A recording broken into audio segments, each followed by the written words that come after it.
Cuando la fiscalía capturó al profesor Mauricio Zambrano, que hacía parte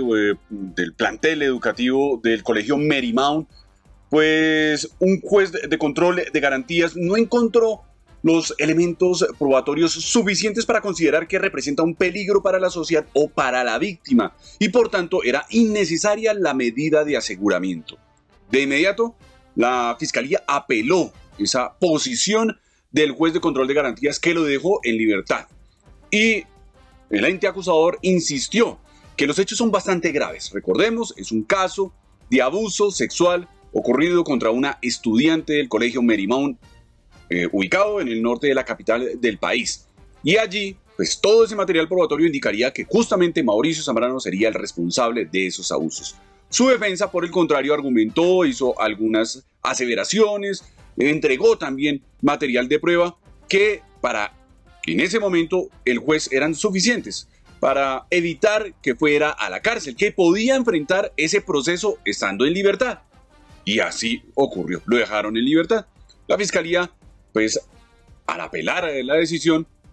hizo otras argumentaciones en el sentido de que, pues, los hechos por los que se está investigando, pues, son bastante graves y que existe un riesgo de fuga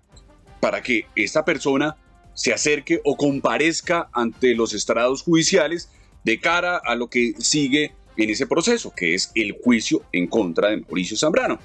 Y pues apelaron la decisión y luego otro juez, un juez de segunda instancia, concluyó ahora que esos argumentos de la fiscalía eran válidos, que Mauricio Zambrano tiene que estar en una cárcel y desde la cárcel enfrentar su proceso. Y por eso revocó esa libertad y ordenó de manera inmediata la captura de este profesor que trabajaba, repetimos, al servicio de la planta de docentes del colegio Marymount, donde justamente se denunciaron estos hechos de abuso sexual en contra de algunas estudiantes, pero en particular este es un proceso en contra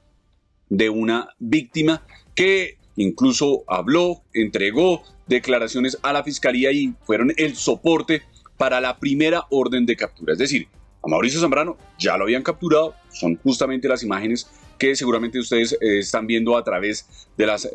pantallas de sus equipos móviles, y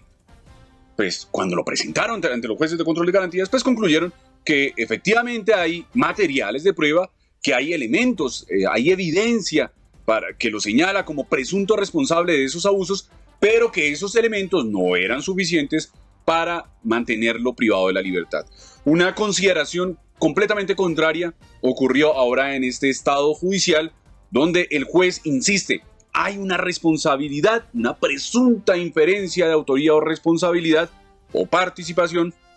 y luego